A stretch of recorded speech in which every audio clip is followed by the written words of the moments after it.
Missouri's first male homecoming queen speaks out about hateful criticism following his viral moment exclusive. Zachary Wilmore, now 22, tells people he received death threats after his crowning moment went viral in 2021. Zachary Wilmore made history and national headlines in October 2021 when he was crowned homecoming queen in front of his fellow Rockbridge High School classmates, faculty members, and various press sources. Wilmore wasn't just the school's first male student to achieve the title. He was also the first guy to ever hold such a title in the state of Missouri.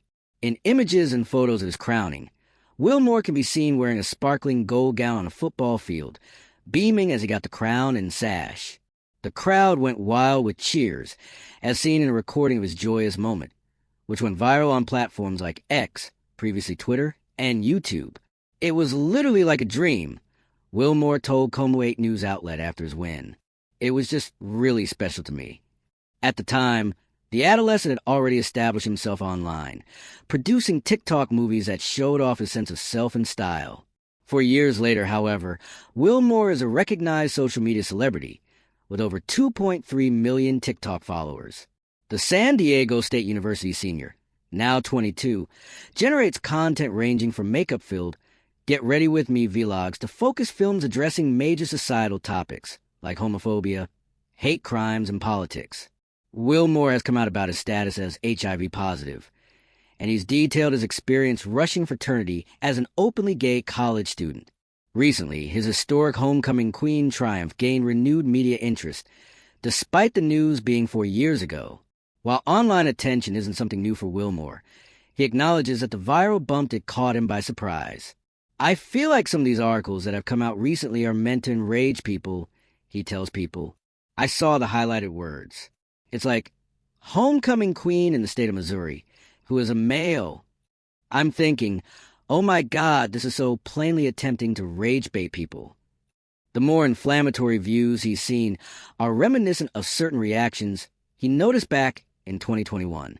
He had been campaigning for the title on TikTok and counting down the days until homecoming.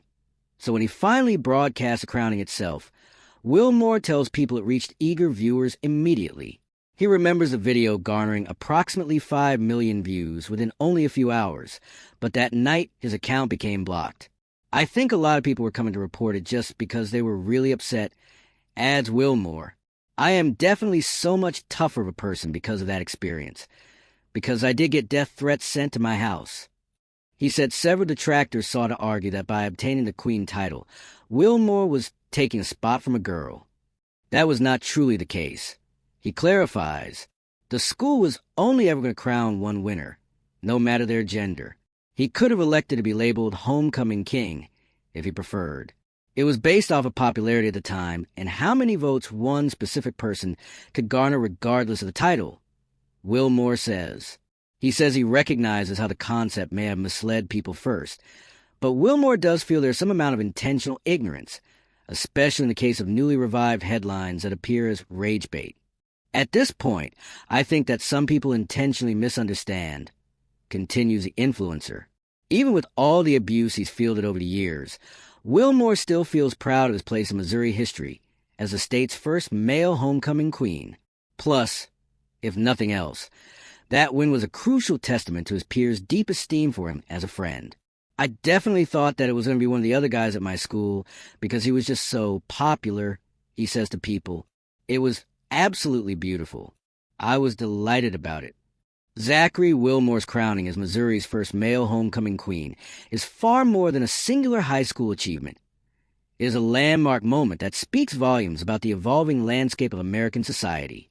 At first glance, it may appear to be a celebratory anecdote of popularity and personal style, but beneath the surface lies a complex narrative about identity, courage, and societal transformation.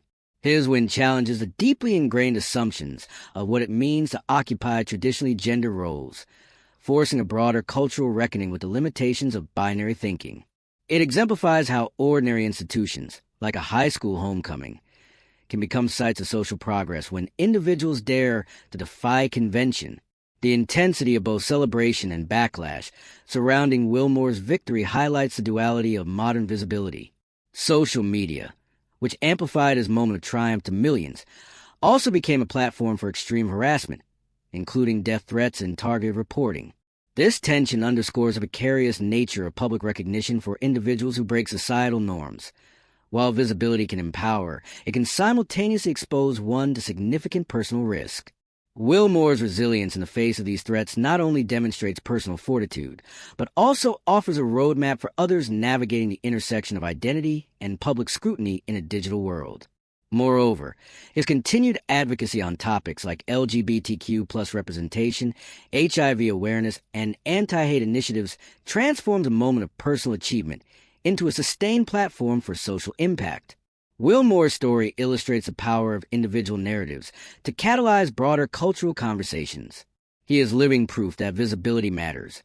By standing proudly in his identity, he challenges stereotypes, educates audiences, and inspires a new generation of young people who may see themselves reflected in his courage. In a society still grappling with intolerance, his presence as a vocal, authentic, and unapologetically visible figure represents progress while reminding us that change is neither linear nor universally accepted. Finally, Wilmore's crowning is emblematic of the ongoing struggle between tradition and progress. It demonstrates how generational shifts can redefine concepts of honor, popularity, and achievement. What was once considered unthinkable, an openly gay male crowned homecoming queen, is now a celebrated milestone in the story of inclusion and acceptance. At the same time, the backlash he faced serves as a sobering reminder that societal norms are resistant and that progress is often met with resistance. The cultural significance of his experience extends beyond Missouri, resonating nationally as a symbol of courage, resilience, and the transformative power of embracing authenticity. In essence, Zachary Wilmore's journey transcends the boundaries of a high school title. It is a narrative of breaking barriers, challenging perceptions, and redefining what recognition and respect look like in a world that is slowly but inexorably learning to honor individuality over convention. His story reminds us that history is often made not only by grand gestures, but by courageous individuals daring to be themselves in the face of opposition, and in doing so, reshaping the cultural landscape for generations to come. Wilmore's crowning is both a personal triumph and societal beacon, a testament to the enduring impact of authenticity, resilience, and the courage to stand in one's truth.